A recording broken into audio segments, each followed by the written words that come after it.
actually an original one-room schoolhouse from Upper Lip Creek in Wayne County. In the school building, there would be several desks because several grades were taught here. 1st through 8th grade. Notice in the front, there are lots of smaller desks. That would be for the younger students, so they'd be right next to your teacher, so they can have more one-on-one interaction. In the back, the desks get larger. Those students could do more work on their own. If it happened to be a chilly morning on the day school would start, you would have something called a potbelly stove. The potbelly stove is what you use to heat your school. That they would actually, an older boy, perhaps an 8th grader, would come to the school early in the morning, chop the wood or get the coal, and start the fire so it would be ready to go for boys and girls. What if it was a hot day? Well, if it was a hot day, you didn't have air conditioning, so you just opened up the windows. Now, let's talk about a few things that might be different in the one-room school as opposed to your classroom today. For instance, there is no water fountain in our one-room school building. You would build your school building near a water source, perhaps a pump or a well, and it would be a job of an older student to go in the morning and collect water in a bucket. You would place that bucket in the back of the school building. In this bucket, you would have a dipper of sorts. This is what you would dip into the bucket to collect your water, to take a drink.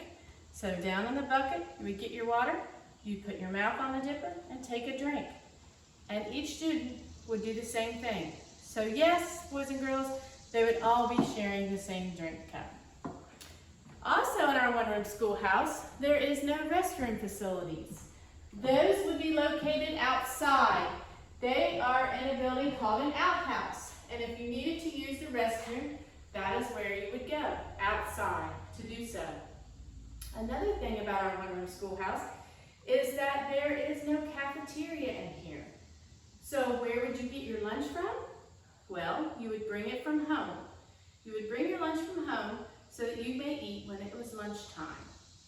Now, when it was lunchtime, if it was bad weather, you could sit in the classroom to eat. But if it was nice, you would go outside and eat. You would also have recess time, but your playground would not be like your playgrounds today. They didn't have all that fancy equipment like you have today. They would have had things like maybe a swing, maybe a seesaw or a teeter-totter. Perhaps they would play games like marbles or jacks, jump rope, tag. Those are a variety of things that they would have done at recess time. Let's talk a little bit about rules in your schoolroom. There were rules in this one-room schoolhouse just like there are rules today. Now, the rules kind of seem pretty tough.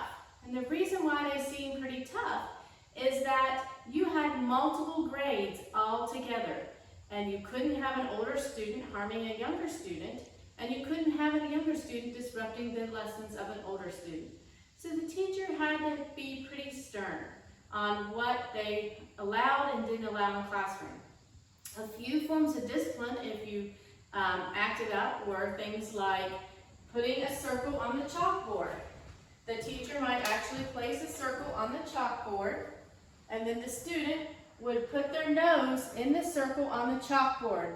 And they might have to stand there for 5 to 10 minutes, however long the teacher deemed necessary for them to learn to behave. Another form of punishment might be the dunce cap.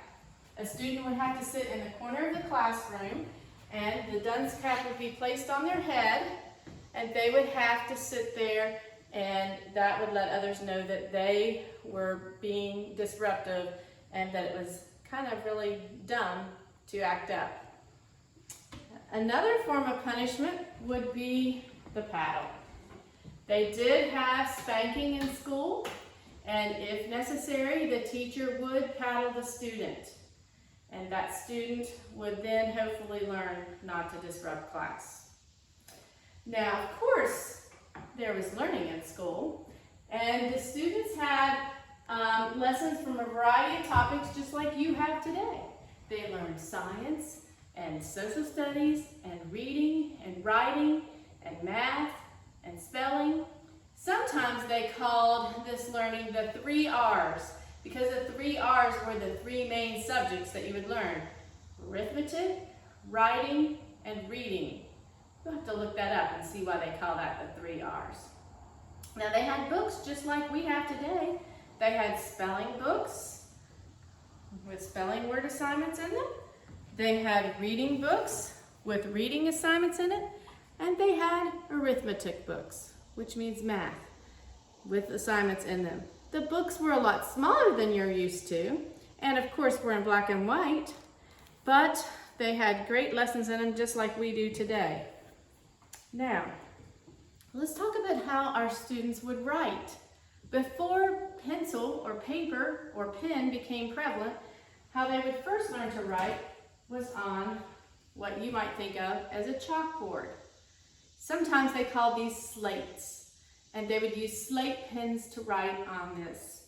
Sometimes they called them blackboards, but they would write their lessons on these, and they would carry these chalkboards back and forth to school as they came and went and do their lessons on them.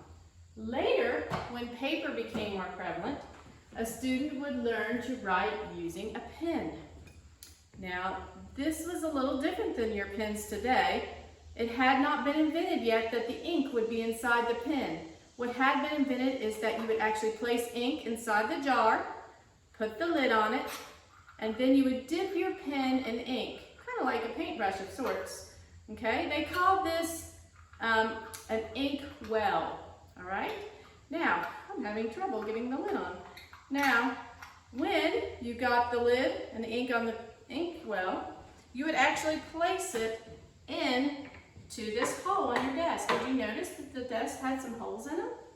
So that would help keep that ink well in place so that the ink would not spill out and it stained everything. So to keep it safe, you would dip your pen down into the ink and you would write back and forth your assignments. And that's how that would work. If you could not afford a fancy pen like this or did not have access to it, you could always use a feather. They called this a quill pen. Now, these are some of the various things you would have had in a one-room schoolhouse. They would have taught lessons, they would have had recess, there would have been fun just like you have today. But think to yourself, what might be different in this one-room schoolhouse environment than what you have today? We thank you for joining us at Heritage School, and we hope you have a good day.